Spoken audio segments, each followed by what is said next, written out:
Selamat siang teman-teman sekalian. Kita akan berbicara mengenai politik lagi.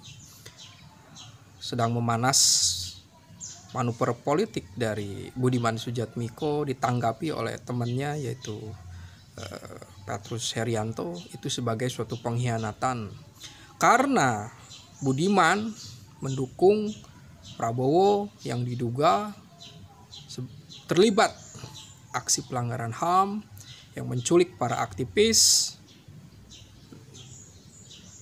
Bagaimana gitu Budiman bisa mendukung seorang militer di zaman Orde Baru yang berhadap-hadapan dengan aktivis mahasiswa? Apakah Budiman melupakan sejarah gitu kan? Tentu saja bagi Petrus, PRD itu bukan Budiman. Dulu memang PRD diwakili oleh sosok yang namanya Budiman Sujatmiko. Tetapi visi misi perjuangan dari PRD bukanlah Budiman Sujatmiko.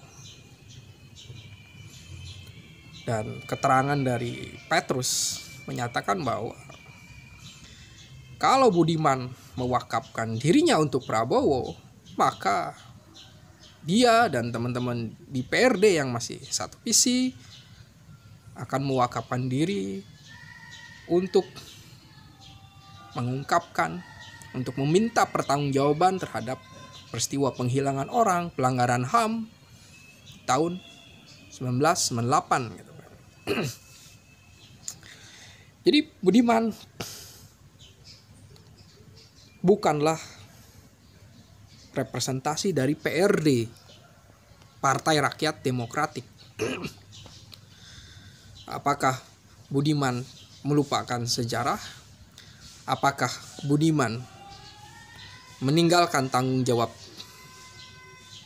dia untuk membantu, untuk terus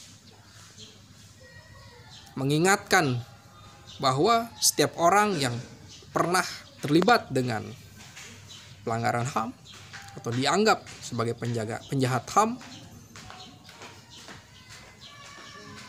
ini adalah sesuatu yang sangat berat sebenarnya buat Budiman Sujatmiko.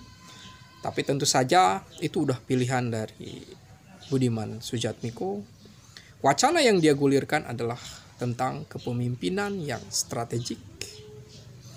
Indonesia membutuhkan seorang pemimpin yang strategik, yang memiliki kemampuan untuk memahami geopolitik, ekonomi internasional, juga bekerja secara bekerja keras dan bisa melakukan komunikasi yang baik dengan dunia internasional tentu saja. Dan pemilihan kata strategik ini adalah untuk Prabowo gitu kan. Dan banyak yang menyayangkan pilihan Budiman, tapi ini sesuatu bukan tanpa pemikiran matang dari Budiman gitu kan.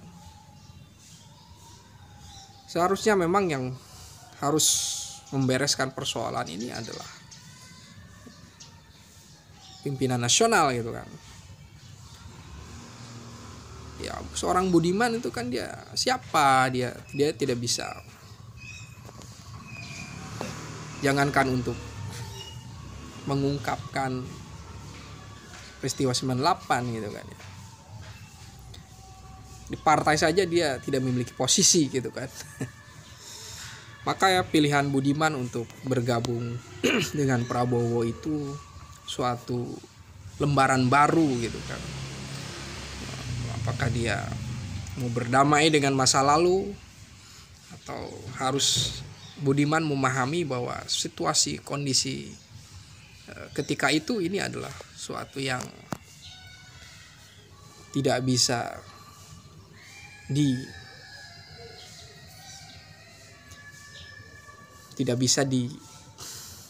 Tidak ada pilihan lain gitu kan. Karena saat itu Prabowo seorang aparat militer dan dia seorang aktivis. Tapi itu semua sudah berlalu gitu kan. Nah, pemikiran dari Budiman itu mengenai sudah berlalu itulah yang menjadi patokan langkah politiknya ke depan gitu kan. Tetapi beberapa aktivis tidak mau melupakan itu. Nah, ini ada posisi yang mau melihat ke depan dengan melupakan masa lalu, ada yang melihat ke depan tanpa melupakan masa lalu. Ya tentu saja tentang kasus pelanggaran HAM, tentang penghilangan orang, itu bukan hanya sekedar dari sisi wacana yang dihadirkan untuk menghadang Prabowo, tapi secara substansi memang ini sesuatu yang harus diselesaikan gitu kan. Harus diberikan kejelasan statusnya. Apakah Wiji Tukul itu sudah mati atau masih hidup, dan bagaimana nasib orang-orang yang hilang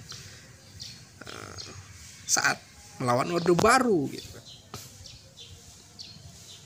Inilah yang membebani Budiman Sujatmiko. Dia berangkat dari suatu kehidupan kritis melawan Orde Baru, radikal, melawan militer.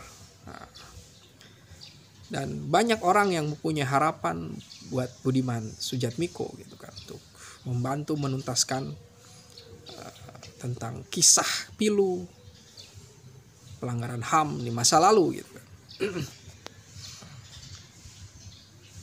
Dan seharusnya juga upaya untuk mengungkap pelanggaran HAM ini tidak hanya ramai di saat mendekati pemilu saja gitu kan.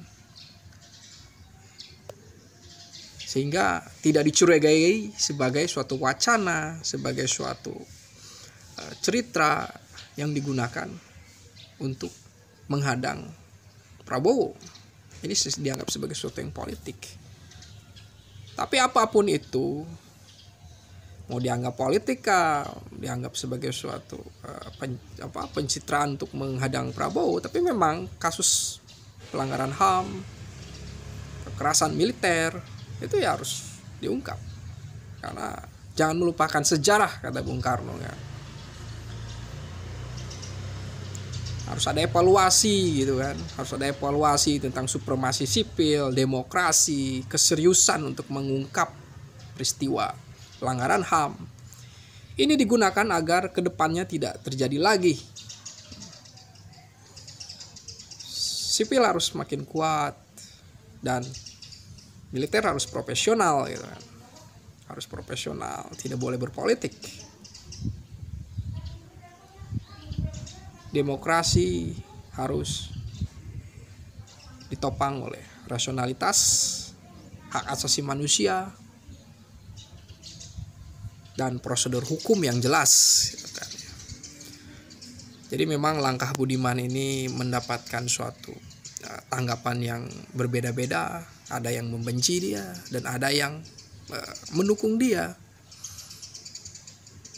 Lalu sikap kita seperti apa? Ya kita akan berhadapan dengan suatu narasi yang sangat berat sekali. Karena banyak persoalan di Indonesia ini belum beres gitu kan. Sehingga akan muncul kemudian. Tapi tentu saja kita tidak boleh lelah. Tidak boleh lelah berdialektika gitu kan. Supremasi sipil harus kuat, demokrasi harus semakin kuat, hukum harus ditegakkan, kesejahteraan sosial harus merata gitu kan. Dan tentu saja tidak boleh lupa tentang peristiwa pelanggaran HAM di masa lalu agar tidak terjadi di masa yang akan datang. Terima kasih.